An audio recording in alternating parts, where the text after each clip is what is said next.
Hello, I'd like to welcome our guest today. It's Darren Anderton, and I have to let it out the bag. I've known Darren a long time.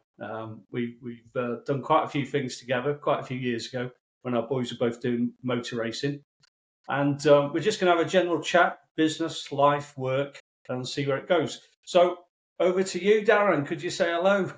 Hi, I'm Darren Anderton. I'm 50 odd year old. Known Steve quite a long time, like you said, through the karting, and we up to little bits of mischief together and what have you many years ago. And I've a pretty successful couple of companies, structural repairs. Been doing that really since I was 18. Yeah, Yeah. that's what it's about. Well, you used to live up north. I think you were born just outside Manchester, weren't you? Or in Manchester on the outskirts. Yeah, I was born in a little village called Almshaw, which is obviously it still exists. Never really go back. And then I moved up to a farm near Accrington. My father was ex-Navy. I don't think I've ever slept past 6:30 in the morning. One of those. If you weren't doing something, he'd want to know why. He wasn't. He's definitely one of those who there's some people who'd say that why do it today when you can do it tomorrow? My father was totally opposite. He was, let's do it now. It had to be now. I think basically with that upbringing in Manchester, because it was quite hard, quite ruthless, not a lot of cash, not a lot of money around them places, not like in the home counties where I'm living now, which is quite up there really. But that was it really. So it was And then quite a hard upbringing with plenty of motorbikes, plenty of cars, plenty of tractors.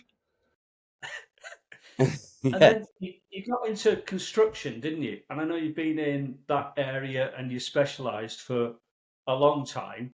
So Well, I it was think funny. you, It was a funny thing because I think I was about 17, 18, and I was doing cavity wall insulation for a chap I used to know called George Staples, and we were on a big, massive council estate in Sheffield, and we were doing the cavity wall insulation, and then this big BMW limousine turned up, and the guy got out, and apparently the limousine was Bill Wyman's from The Who. And this guy come up and he walked up the scaffolding and he says, "Do you want to come and work for us or for me?" So I said, "Yeah, yeah. What do you do?" And he said, "Cavity wall ties." Well, no one them days had ever heard of cavity wall ties. I mean, cavity wall ties were put into a cavity, but we didn't know that these cavity wall ties were failing all over the country. So I said, "Yeah, okay." We ventured into him, and I started really as just a normal technician. Then he put me through all the courses, sent me through all everything that was around. He would just to send me on it, and I become a foreman when I was 20, and then I become a contracts manager when I was 22, and I was running up to 150 lads, anything from Manchester all the way down to London, on big housing estates, blocks of flats with structural repairs in mind, as in wall ties, concrete repairs, masonry reinforcement, and that's what I got into, and that's what I specialise in, and all I know, and basically took that on through to my own businesses and to where I am today. what was the thing that made you think, right, I'm going to do it myself? Well, no, because my father was quite, as I said before, my father was quite strict, and he was quite, he brought us up to with the ethos to say, you're not working for anybody else. You're going to be working for yourself. You're going to be self-employed, and that's what you do. And and when you've got three other brothers, and funny enough, out of all of us, there's five siblings in the family. Not one of us have ever worked for anybody. We've all of us have got our own businesses through the influence of my father saying, you have to be self-employed, da, da, da, da, da. And that's how we did it. So basically and the problem that I had, the biggest problem that I had when I was younger was I was quite young looking. I mean, I was very good looking. You knew that, Steve. But I don't think that's too much of a problem anymore.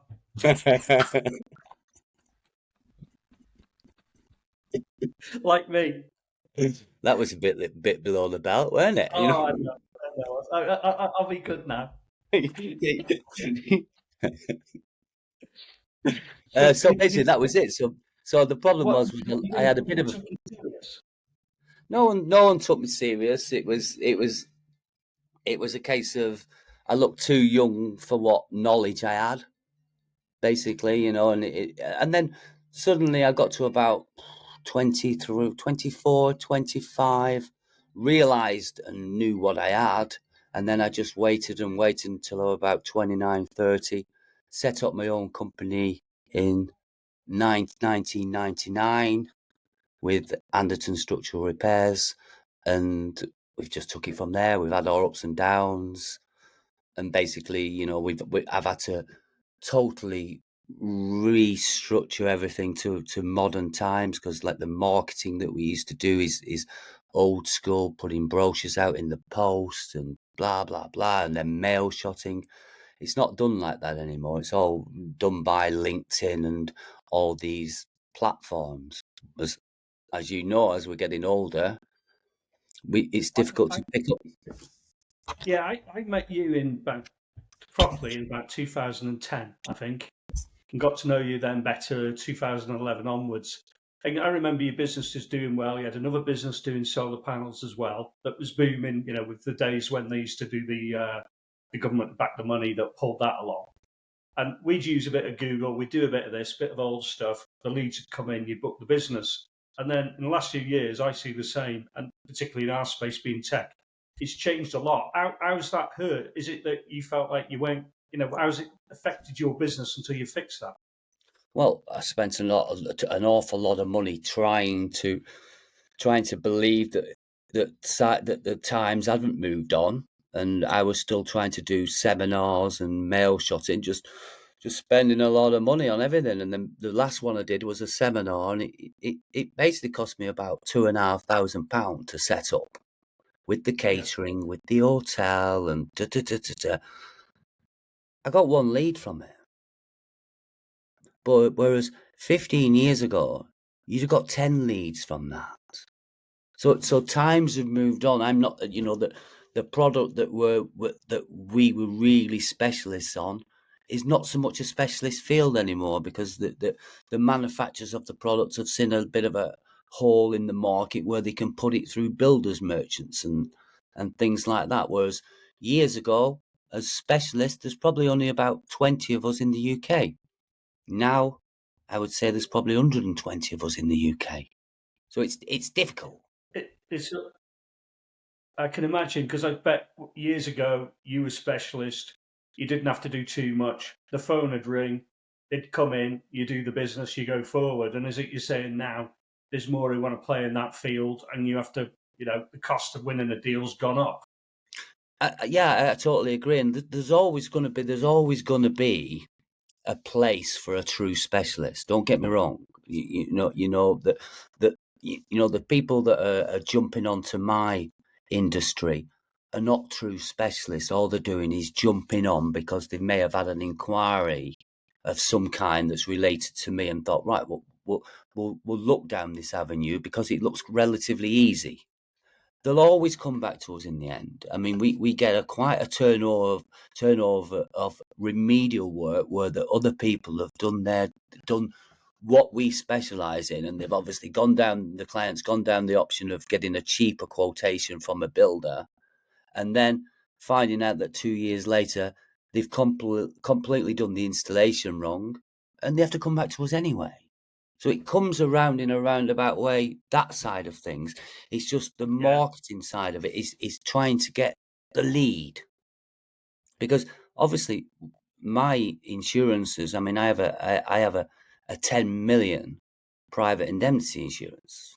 I mean, that costs an absolute fortune.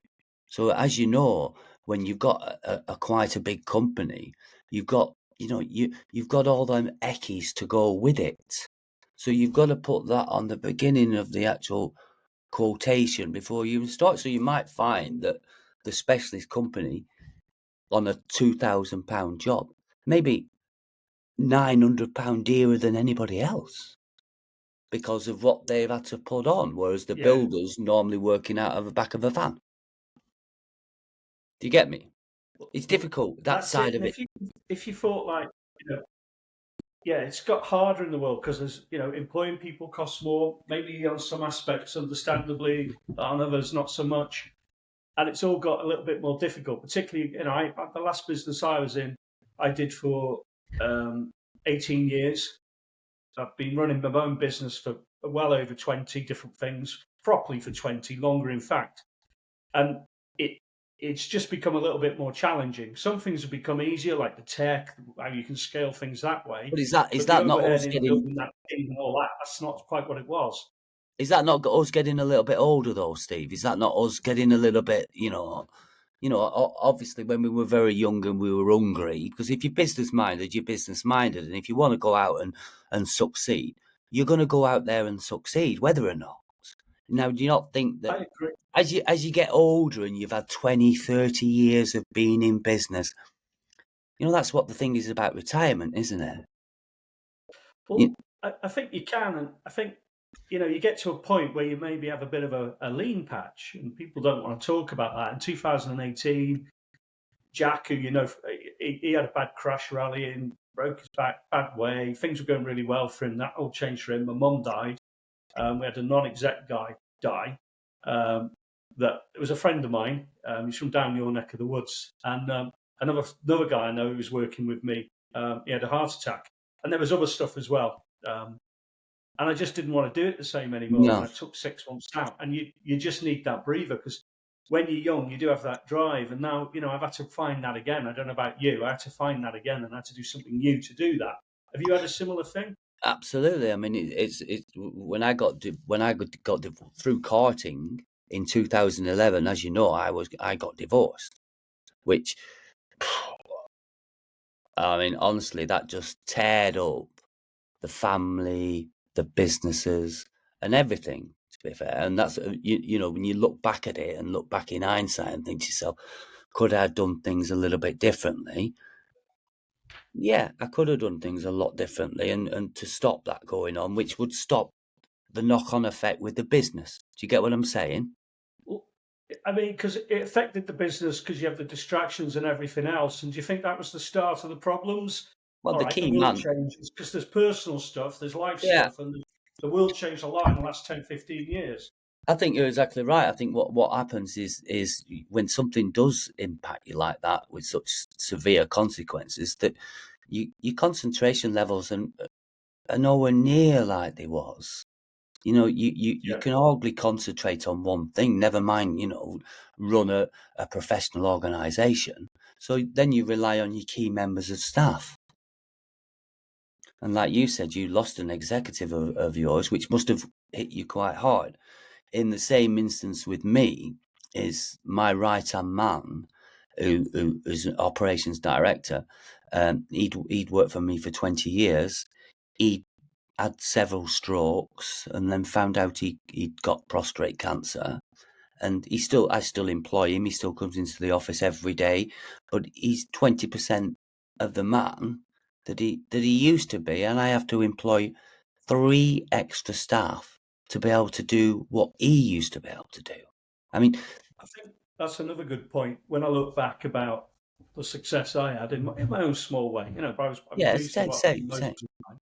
I get some good people around me. People say it's a bit of a cliche, but it really does make a difference. But not that you take them for granted, but your work, so you forget how much that levers you up. When you see that change, you really feel it, don't you?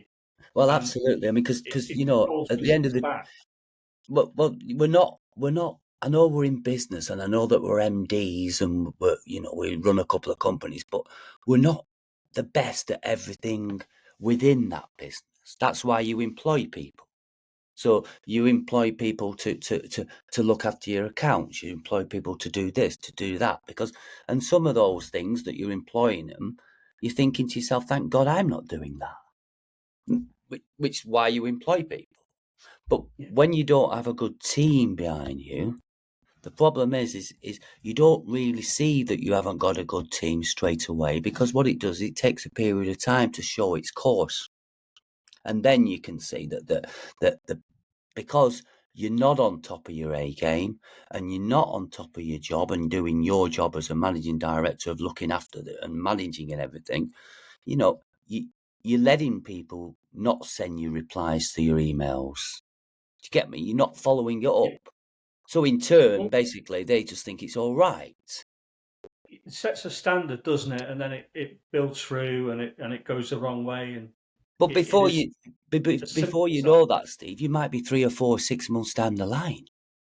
Well, I think if you look, because I know, like, with if you think about ASRS, your business, that it's probably been through 2 or 3 iterations at least. And this one, where you had to turn it round as such, maybe yourself and the business, what 3 things do you think has allowed that to happen? And did you know them before, or were they new things you've learned, or were you just revisiting old lessons? Well, I think I'm revisiting all lessons, and basically it's just about giving me knowledge, really. Knowledge on the modern platforms, the way that people operate. I mean, people send emails now, they don't like to communicate on telephone and things like that. It's a totally different game altogether. Totally different. And you've got to be on it, because if you're not on it, then any subcontractor and any contractor knows that if they're not on it, you haven't got the job. So you rely on so many people within your organization that's working to a system to make sure that everything is followed through.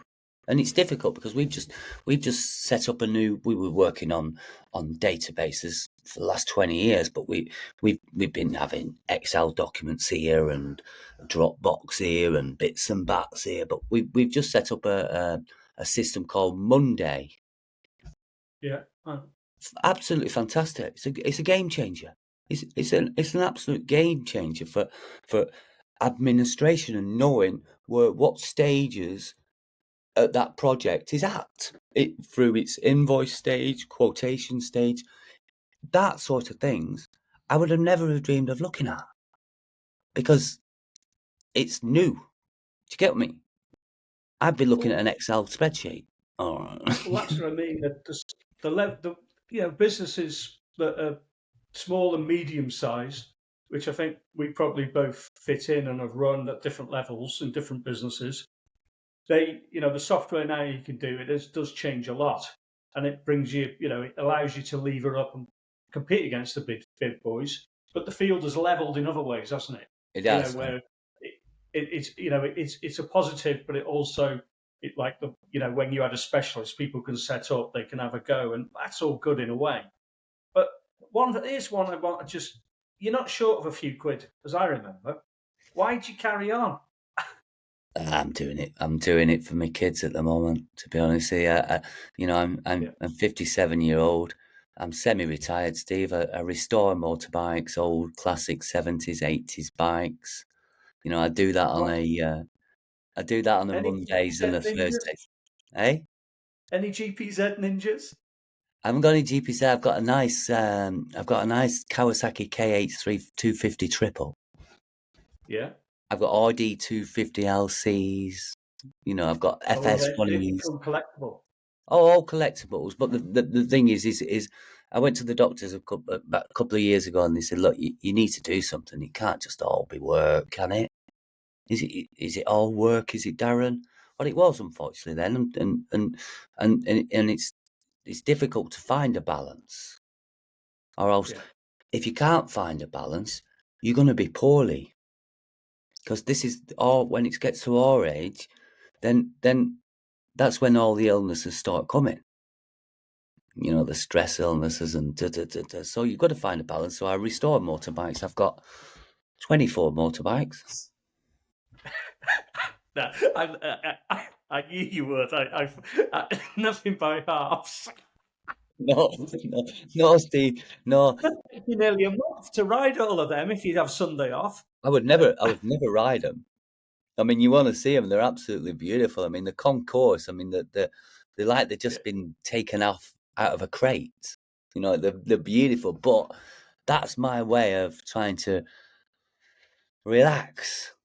Yeah. But then I know that, you know, on a Monday, I have Monday off and I go into the garage at 7:30, 8 o'clock in the morning. And I probably don't come out till 11 o'clock at night. But I haven't got anything else on my mind, only my bikes. Nothing, there's nothing else going on, only my bikes. But then knowing that Tuesday, Wednesday, I've got 2 full-on days. Yeah, full on. Because, like I say, it's not always been like this because I've always been up against it. But in the last, say, 6, 7, 8 year, I've managed to be able to get good staff and managed to train these people up, and so that, you know, that with the good staff and the good people around you, you can start making advances instead of bobbling around on a more in a lake like a float. You know, now we Yeah. are going. You know, we're seeing potential jobs of up to £1 million. I mean, I never saw those sort of jobs. It's been, you know, 2010, prior to 2010, before I started to saw them jobs. Are you with me? So we're starting Yeah. to be noticed again, where we'd almost fell off the edge of a cliff. You know, we just fallen off at the cliff. There was no marketing campaigns in place. We were relying on all the contacts that I'd made 20 odd years ago, 30 years ago. But in reality, all those contacts I'd made all those 20, 30 years ago, 60% of them are dead. Yeah. And the other 40% are retired. Yeah. It's like the world moves on around you. It doesn't Of wait course for it you, does. does it? But And the move, and you know, you want to go forward, but you know, you can't, because all those 30 contacts that were giving you X number of leads or pounds per year, you don't have anymore. So you have to start well, afresh. I think it links to something else that when you're younger, you know, and you see there's a different generation, influencers, people make money. I think everybody wants to show they've got a lot, not all, but somewhat show they've got money, quite consumer, the car, the watch, there's this, there's that. And they, you know, good luck to them, and they might be making it. But I think at our age, you look back and you think, I'm glad I put a little bit into this, or I'm glad I put a bit into that, and I thought about tomorrow a bit, rather than they. And I think that's another thing that. How do you feel about that? You know, thinking I wouldn't. if I you wouldn't make the even. money and you just spend it, you can't do that forever, can you? You know, people say to me quite often, "Do you have any regrets?" And I'd say, "Well, have you got all day?" You know, because you know, there's plenty of there's plenty of regrets there, you know, and there's plenty of plenty of things that I should have said. Oh, I should have gone that way instead of going that way, but I didn't. And you Yeah. know, I had that period of time where I was. I had it in my head that I was a rock star, but that was when I got divorced. So I'd been married for 18, 20 years, and then suddenly I was released into this world that it is now. And then when reality check come, which took probably 10, 11 years, because I was quite wealthy, because I could live on Were you living in what. Chelsea, weren't you? Were you in Yeah, no, Chelsea? Have I got? don't get me wrong, but seriously, I mean, phew, I mean, if I could turn back the clock, I wouldn't have done anything like I was doing then. Do you know what I mean? I was out of control, really. Do you know? And but it took a massive tax bill. I was in New Hampshire in America skiing, and my Yeah. accountant sent me an email, and I couldn't speak for 2 weeks. Couldn't speak. I just nothing was coming out because the amount of tax. I didn't even think them sort of notes existed. But obviously, you know, my accountant, you must have earned it. You must have spent it. But it takes something like that as a reality check to actually say, no, you're going the wrong way here. You need to rein yourself in, go back, rewind, and then focus in the right direction, which I did, which I was, which I did. And I was quite lucky that I didn't really, I didn't become an alcoholic. I didn't become a drug user. I was quite lucky, really, that in the end, out of it, now, when I look back at it and think to myself, bloody hell, What I was you mean, doing? yeah. I mean, it's like all that karting that we used to do. I mean, wouldn't it have been easy if we? Crazy world. I think that's one of these if you want on its own, because that I haven't. All right, I was involved in it as a kid, but that challenge of money, being a junior parent, having a kid trying to do something at a high elite level, pushing really hard, traveling around, all the money and the time it takes, it puts a huge strain on people. When we were doing it, a lot of those kids, some of them now are in F1, aren't they? There's, you know, Yeah, but there's Norris, Roberts. I could name. There's loads of them that were all in that cluster, yeah, and you yeah. look at it and you think that was crazy. No, And but that was because you made a you're little right, clip. obviously it was, but we still did it. Yeah, but you did a clip though. Remember that little clip you sent me about Johnny? Yeah, Yeah, I the remember that. robot. The one Yeah, I you made with remember some that? animation But software that that summed ticked. it right up though, didn't it? That summed it right up because at the end of the day, it was all bullshit. What we should have done is just bought our kids a couple of pair of football boots every week. That would have been it. Because I know.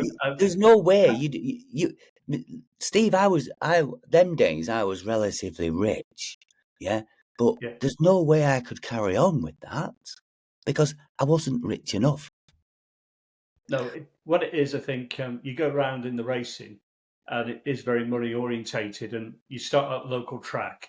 And this is true of a few sports now to varying degrees depending on the financial. And you race the local rich guy. So you Yeah, down in Somerset, so you already had met probably Adam Norris at that point. So and then you go international. Then they meet Russian money, or you meet this money, or you meet that money, and it goes up and up. So eventually you find your level. Um, I worked that out, and that's why Jack went the rallying, and that's what he wanted to do. And I would have been out a lot sooner than I could, but he really enjoyed it. I yeah. started it, you have to finish it. I don't know if you know this, he still does a bit. He does No, it does. instructing now, racing when we Ryan's. can, but it's all based around, is the deal right? Does he get half a drive? Do we just chip a bit in? If that doesn't work, there's no racing. The money's changed, because we've been Yeah, at it a long time, and all those lessons we had in karting have paid off because it's the same world, but there's people who come into the car racing and they haven't had that schooling, and the schooling's no. really around that brutality. I What do mean you remember of it? that car team was ruthless, and I think it's all to do with the dad really. It's how competitive the dad was. Because an old man where I've got my offices here, he's Mr. Sparrow. He was old school and proper engineer. He collared me one day and he said to me, I'll never forget it. He said to me, he says, Darren, I see you do this karting. You've got a race truck and everything. I says, yeah. He says, who wants it most? You or him? And it's true though, because us as karting dads, we wanted it more than what they did, and they never understood it. Most of them, our kids, I mean, especially Jack and Ryan, because they were almost the youngest kids on the block, weren't they? Yeah. They were, and I mean, I can safely say now about Ryan. When Ryan was growing up, I reckon when he was 14, his maturity was probably about 13. He didn't get it.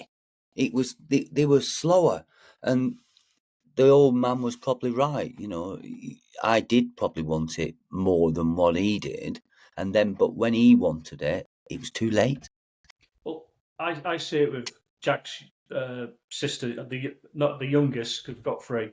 So she plays football, but you see it there, and you see what I call it. Peaky, our old friend, who was a karting mentor, and friends of mine, friend of yours. Richard always used to call them out of control junior parents. Yeah, And I don't always go and watch her play football, but when I do, I watch all these other ones, and they're proper out of control. They're out jumping of club to control. club if it's not right. They're there every game. They don't get the long game. They don't get the 10,000 hours. Yeah, but They Steve, don't get, if the kid isn't driven, you're wasting your time. And but we just let were them enjoy it. We regret it one day. And you watch them, but you can tell them until you're blue in the face and they won't listen. Because I no, didn't. no, It took no. me a But we were while to. both we were the same. I mean, the out of control parents. I mean, Steve, you ever think about what we used to get up to, mate? I don't know whether. Well, I'll edit that. it was out of control. The other, just like rounding up, a few minutes left, and we should do this again, I hope, in a different thread. Yeah, no, a different thread and probably a different but I don't But particularly like looking at myself really. I need a shave. I've got yeah, long hair, so next time I think I well, might just have to smarten myself up a bit. yeah, we'll have to meet up and do one. And then, what if you think though? Because what I was pleased about, the way you've turned it round, because I know, after the divorce and Yeah, but it's business, and always you it's always this, if you've always got a good woman there though. yeah. If I don't think you could turn it around if you weren't happy within your your status reference to woman. Is that what you think's changed it for you again? Put you Absolutely. back on track? Absolutely. Absolutely. Just picked me up and got hold of me, shook me, and said no, and put me back down and went, this is your capabilities, this is what you're good at, and this is what you should strive at. And God, take your hat off. You know what I Well, mean? I think that's a fair point. And again, it's all about driving consistency. I feel in everything. Whether that was a lap, your work, in getting leads in making good decisions. If you're consistent, sooner or later, the right It pays things off. turn up. But keeping consistent is a simple thing to explain. It's a very hard thing to do because you have to do it every hour of every day. Yeah. Yeah. And it's very hard because at the end of the day, as you get older, you start to lose that little bit. You Yeah. do. I fight it. I keep saying to myself, well, I'm not losing it. I'm not losing it. I've still got loads of drive. I've still got loads of drive. But really, I'm just kidding myself a little bit. But I'm all right with that. It's Well, working. if you just to round up, if you had one phrase or word to sum up since 2010, what would you say? Cock. What's that, sir? Cock.